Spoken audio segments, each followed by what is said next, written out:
खुदा के लिए इस वक्त अगर हम सारे यूनाइट नहीं हुए फिर कब होंगे? अब और कौन सी मुसीबत आएगी हमारे ऊपर? कानून हमारे सारे छीने गए। ये बहुत बदकिस्मती की बात है, बहुत बदकिस्मती की बात कि बीजेपी हर एक हरबा इस्तेमाल कर रही है क्योंकि उनको लग रहा है कि उनको सीटें नहीं मिलने वाले हैं। आप मुझे बताएं खुदा के लिए, फिर हर रियासत में जब इलेक्शन होता है मैं भी वहाँ जाया करूँगी अपने 20-30 हज़ार वोटर लेके और कहूँगी कि भाई ये मेरे वोटर हैं, मेरे साथ आए हैं, यहाँ से इलेक्शन मैं लड़ूंगी, मैं ही असेंबली में जाऊँगी। हम लोगों को कुछ पता नहीं होता है, हम रोज़ नींद से उठते हैं, मैं ऑर्डर आ गया होता है, फिर हमें देखना होता है भाई अब क्या कानूनी तरीका है इसको लड़ने का, क्योंकि हम लोग पॉलिटिकल पार्टी हैं, हम और किस तरीके से लड़ेंगे। कश्मीर में एक बड़ा बदलाव नज़र आ रहा है। जिस तरीके से कल एक हुक्मनामा आया, यानी कि जो भी एम्प्लॉयज़ हैं जो यहाँ पे ड्यूटी वगैरह करते हैं, बाहर के नॉन लोकल जितने भी जो यहाँ पे रहते हैं, मजदूरी वगैरह करते हैं, और सेना के जवान, वो भी अब वोटिंग का हक रखते हैं। मगर अफसोस कर देने वाली ये बात है कि उनके पास ना ही डोमिसाइल है, ना ही कोई ऐसी यहाँ का पहचान पत्र है, उसके बाद भी वो वोटिंग यहाँ कर सकते हैं। सियासी पार्टियों की बात करें तो काफ़ी तर इस पर रद्दोमल रखा उन्होंने अपना। इस बात पर हमारे साथ बातचीत करने के लिए मौजूद हैं नेशनल कॉन्फ्रेंस की सीनियर लीडर और सीनियर रहनुमा सारा हयात शाह जी। सबसे पहले मैम आपसे सवाल रहेगा, जिस तरीके से कल एक हुक्मनामा आया, सारी तैयारियां जो है इलेक्शंस की चल रही थी, नज़र इलेक्शंस पे थी, हालांकि जब हम आपसे भी बात करते थे आपका भी यही कहना होता था कि इलेक्शन जो है वो जल्द से होने चाहिए। क्या अब नेशनल कॉन्फ्रेंस चाहती है कि इलेक्शंस हो? देखिए, जहाँ तक इलेक्शंस की बात है, मैं ये पहले से कहती आ रही हूँ कि लोकल इश्यूज़ को हल करने के लिए इलेक्शन एक आसान तरीका होता है, क्योंकि आपके पास लोकल रिप्रेजेंटेटिव होता है। अब कब होंगे कब नहीं होंगे वो इलेक्शन कमीशन के हाथ में है, उसके ऊपर मैं नहीं कह सकती। लेकिन जो आप ये नया बदलाव देख रहे हैं, 25 लाख वोटर्स, ये एक इंटरनेशनल न्यूज़ बन चुकी है। अभी मैं अभी आ रही थी आपसे मिलने के लिए, तो मैं यही पढ़ रही थी कि सारी दुनिया में ये खबर आई है कि कश्मीर में 25 लाख वोटर्स वो डाले जा रहे हैं जो या तो सेना में है, या यहाँ नौकरी करते हैं, या यहाँ जॉब्स, या यहाँ पढ़ते हैं कॉलेजेस में। ये जो लोग होते हैं इनको लोकल पॉलिटिक्स के बारे में कुछ मालूम नहीं होता है, ये यहाँ के बसिंदर नहीं होते हैं, इनको रेजिडेंशियल इनके पास सर्टिफिकेट्स नहीं होती हैं। ये बहुत बदकिस्मती की बात है, बहुत बदकिस्मती की बात कि बीजेपी हर एक हरबा इस्तेमाल कर रही है क्योंकि उनको लग रहा है कि उनको सीटें नहीं मिलने वाले हैं, जम्मू कश्मीर की आवाम उनको वोट नहीं डालने वाली है। अब वो इस हद पे पहुंच गए हैं कि अब वो कह रहे हैं कि हम वोटर भी बाहर से ही लाएंगे, इलेक्शन हम जम्मू कश्मीर के अंदर करेंगे लेकिन वोटर जी हमारा होगा। आप मुझे बताएं खुदा के लिए, फिर हर रियासत में जब इलेक्शन होता है मैं भी वहाँ जाया करूँगी अपने 20-30 हज़ार वोटर लेके और कहूँगी कि भाई ये मेरे वोटर हैं, मेरे साथ आए हैं, यहाँ से इलेक्शन मैं लड़ूंगी, मैं ही असेंबली में जाऊँगी। ये तो आप मजाक उड़ा रहे हैं डेमोक्रेटिक सेटअप का।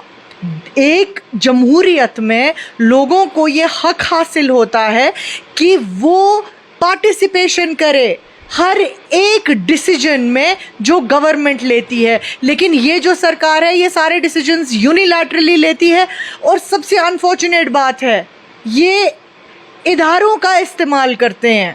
इन इदारों को बनने में, क्रेडिबिलिटी हासिल करने में 7 डेकेड से ज़्यादा, यानी 70 से 75 साल लग गए। इससे पहले जम्मू कश्मीर की बात करें तो यहाँ के जम्मू कश्मीर के लोग जो है काफ़ी तर वोटिंग नहीं करते थे, यानी कि ऑलरेडी कम वोटिंग होती थी। अब जिस तरीके से भरोसा भी कश्मीरियों को नहीं था कि वोटिंग करके हमें जो है कुछ हल मिलेगा इस चीज़ का, आप बाहर से अगर वोटर्स आएंगे तो आपको नहीं लगता कि जम्मू कश्मीर के लोग जो हैं उन्हें वो हक भी छीना जा रहा है और उस तरीके से भी वो जो है बाकायदा तौर पर पीछे हट रहे हैं? देखिए, ये तो वो घुटन वाली बात है ना, आप इनको घुटन वाली फीलिंग दे रहे हैं, महसूस करा रहे हैं, सफोकेशन। क्योंकि जैसे मैंने कहा, फैसला आप लेते हैं दिल्ली में, लेते हैं हम लोगों के ऊपर, हम लोगों को कुछ पता नहीं होता है, हम रोज़ नींद से उठते हैं, मैं ऑर्डर आ गया होता है, फिर हमें देखना होता है भाई अब क्या कानूनी तरीका है इसको लड़ने का, क्योंकि हम लोग पॉलिटिकल पार्टी हैं, हम और किस तरीके से लड़ेंगे? हम कानूनी तरीके से लड़ सकते हैं, हम कॉन्स्टिट्यूशनल तरीके से लड़ सकते हैं, हम पॉलिटिकल तरीके से लड़ सकते हैं, और हमारे पास कोई रास्ता नहीं है लड़ने का, हम अपनी आवाज़ बुलंद कर सकते हैं। लेकिन जम्मू कश्मीर कि जो रियासत है, यहाँ के जो लोग हैं, एक चीज़ आपने बहुत ही एविडेंट देख ली होगी यहाँ की जम्मू कश्मीर के बारे में, वो ये है कि जब से 2019 हुआ लोग सफोकेटेड फील करते हैं कि उनकी वॉइसेस क्रश हुई हैं। और हमें सबसे ज़्यादा एप्रहेंशन था कि ये जी डेमोग्राफिक चेंजेस लास्ट पे करना चाहते हैं। ये जो सारे हरबे इस्तेमाल किए जा रहे हैं, ये चाहते हैं कि कश्मीरी जम्मू वाले भाई की, मतलब डोगरा भाई की जो आइडेंटिटी है ये डाइल्यूट हो, और यही हो रहा है। आपकी एथनिसिटी, आपके यहाँ अपनी 1.25 करोड़ की पॉपुलेशन है, इसको डाइल्यूट करना कौन सा मसला है? भाजपा सरकार के लीडर्स कहते हैं ये एक बदलाव है। हाँ, तो बदलाव ही है ना। अच्छा हमें कदम है। धीरे धीरे, उनके लिए अच्छा कदम है, क्योंकि उनको सीटें तो मिल नहीं रहे हैं। उनको सीटें जब मिल नहीं रहे हैं, अब वो सोच रहे हैं किस तरह लाएं। अब वो कह रहे हैं वोटर भी हम खुद ही लाएंगे, अपना वोटर लाएंगे दूसरे स्टेटों से, उनको ऑर्डर एक जारी कर देंगे, वो हमें वोट डालेंगे। लेकिन खुदा के लिए मुझे ये बताएं, क्या ये जायज़ बात है? क्या ये एक जमहूरियत में होना चाहिए? क्या ये डेमोक्रेटिक वैल्यूज़ में जायज़ है? बिल्कुल नहीं है। मैं आपको कह रही हूँ कि ये बिल्कुल गलत है, ये कानून के खिलाफ है, ये डेमोक्रेसी के खिलाफ है, डेमोक्रेटिक वैल्यूज़ के खिलाफ है। और अब जो मैं आज अपने जम्मू कश्मीर की आवाम को, क्योंकि पॉलिटिकली बहुत अवेयर हैं हमारे लोग, मैं इनको कहना चाहती हूँ, जो हम डेमोग्राफिक चेंजेस कहते थे जब भाजपा की सरकार दिल्ली में बनी, यही है वो डेमोग्राफिक चेंजेस। जितनी भी रीजनल पार्टियां हैं जहां पे आप भी कहते हैं, आप लोगों आपकी जानिब से भी जो है तहमत लगाई जाती है, ए बी या सी जो PAGD से अलायदगी करके थे, अब उनके नज़रिए में आप वो किस तरीके से देखेंगे और आपको नहीं लगता कि उन्हें एकजुट होना चाहिए? बिल्कुल होना चाहिए। देखिए, ये ज़मीर की बात है, ये आपस में कोई लड़ाई की बात नहीं है।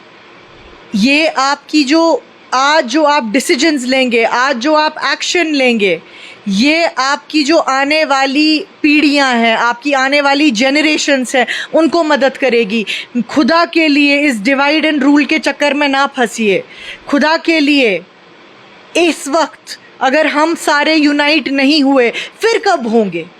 अब और कौन सी मुसीबत आएगी हमारे ऊपर? कानून हमारे सारे छीने गए हैं, स्पेशल राइट्स जो थे वो ले गए, स्टेट से हम यूटी बन चुके हैं, कानून दिल्ली से बन के आते हैं, जेलों में हमारे लड़के पड़े हुए हैं पूरे मुल्क में, और अब कितनी मुसीबतें आएंगी? आपको नहीं लगता कि तनकीद का निशाना जो है, आप जो रीजनल पार्टीज हैं उनको एक दूसरे को नहीं बनाना चाहिए और कहीं ना कहीं एक बैनर तले होना चाहिए? बिल्कुल, मैं तो यही कहती हूँ कि इससे बड़ा मुसीबत का वक्त क्या होगा? हम बहुत बड़ी मुसीबत में फंस चुके हैं। जिस भी इंसान के अंदर ज़मीर होगा, जो इंसान बाज़मीर होगा, वो इस वक्त अपने मफाद के बारे में नहीं सोचेगा। वो ये सोचेगा कि ये जो कश्मीर है, मैं यहाँ पैदा हुआ हूँ, ये मेरी जगह है, ये मेरा मादरे वतन है, और इस वतन की मैं हिफाजत करूँगा। और इसकी हिफाजत तभी होगी जब हम सारे यूनाइट हो जाएंगे। अगर हम डिवाइड एंड रूल में फंस गए तो हम कभी ठीक नहीं हो पाएंगे। मुझे ये दुख होता है कहते हुए, फिर हमें नहीं पता आने वाले 50 साल हमारे लिए क्या लेके आएंगे। आपको नहीं पता है जी, ये भी बताया जा रहा है कि आने वाले वक्त में ये एक खबर निकल के सामने आई है कि नेशनल कॉन्फ्रेंस के सदर डॉक्टर फारूक अब्दुल्ला की जानिब से जो है मीटिंग बुलाई गई है, ऑल पार्टी मीटिंग्स। तो इसमें कौन कौन सी पार्टियां हिस्सा ले सकती हैं और क्या कुछ नया निकल के सामने? बहुत ही ओपन इनविटेशन है तमाम पार्टियों को। हमने जो दिया है 22 अगस्त मंडे सुबह 11 बजे के करीब तमाम पार्टियों को जम्मू कश्मीर की रिक्वेस्ट किया है कि आप आइए, एक ही प्लेटफॉर्म पे बैठ के बात करेंगे, क्योंकि ये पर्सनल मफाद देखने का वक्त नहीं है। ये वक्त अगर हमारे हाथ से निकल गया, फिर खुदा ही जानता है आगे क्या होगा।